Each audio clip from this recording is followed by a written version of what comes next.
guys, what's up? Welcome back to my channel.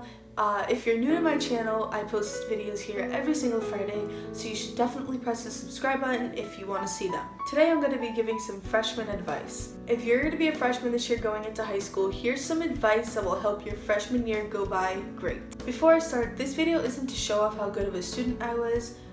All I'm trying to say is with good actions, there's good outcomes. So I'm telling you what action I chose to do and then the outcome of it. So once again, before I start, I went to a public high school with over 3,000 students, I think around 3,000, and we had 7 class periods. Become friends with your teachers. I'm not saying go out to Starbucks every Wednesday night, but they are there to teach you and to help you. I had really nice teachers, and because of them, I felt way more comfortable in that specific classroom. Like my geometry class, I had a really nice and funny teacher, and there was only 8 of us in that class, which is surprising. So basically, we ended up really not having homework for the whole school year and just having a really nice time in the classroom. If you join theater and you're into that kind of stuff, expect to be out of your comfort zone almost 100% of the time. Theater 1 for me was relatively decent. I was really shy in theater at first, but as the year progressed, of course, I made friends and I got close with people. Now I'm gonna take theater 2 as a sophomore. Don't be late to your classes.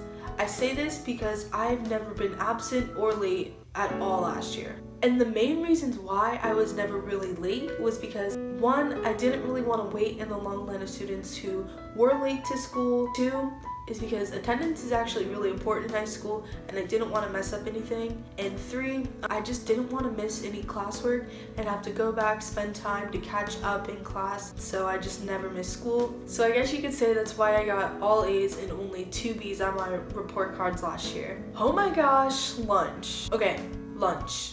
Like I said, I go to a school with nearly 3,000 people, and we only have 2 lunches, so that means 1,500 of us go to the first lunch and 1,500 of us go to the second lunch. And being in lunch with that amount of students is absolutely crazy. But I've come up with 3 solutions. So the first one is you get your lunch right away, and I honestly mean right away, because the first week of school, everyone is kind of like iffy about, should I bring my lunch, should I not bring my lunch, should I do this, should I do that, blah blah blah. So the lunch lines are going to be absolutely insane, and if there's no way for you to bring a lunch, I recommend you get to that lunch line as quick as possible. But also, if you do get your lunch right away and you do have time to come back and sit down, there's going to be no spots for you to sit down, so therefore you're going to have to sit on the floor, or at least that's what happened to us. Okay, option number 2, sit down right away at a table so you have a guaranteed spot to eat your food, and then you can go back into the lunch line and get your food. You can leave your stuff at your table. I really don't think anyone's going to steal your biology homework, so I think you'll be fine. The only problem though is if you do option number 2, you're going to have to wait in that really ridiculous long line of people trying to get their lunch. So if you do choose option number 2, I can't help you after that point. But there's still option number 3. So option number 3, there's a couple of ways you can just change it up, but basically it's just bring your lunch to school. If you bring your lunch, you can immediately sit down and just start eating. Before the school year starts, you should get your schedules, so you could plan out with your friends what lunch they have. I didn't really have this problem as my school year progressed because my theater teacher was nice enough to let us eat in her auditorium. She really only let theater students sometimes eat in there, and that's why you should always be nice to your teachers, like I said earlier, because you never know, because what if you're a bad student and your theater teacher probably wouldn't let you because you disrespect them. So just always be nice to your teachers.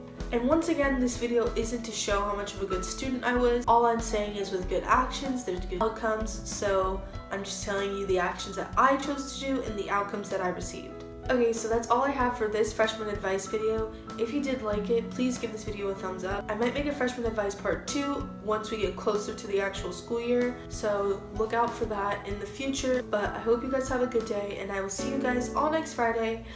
Goodbye.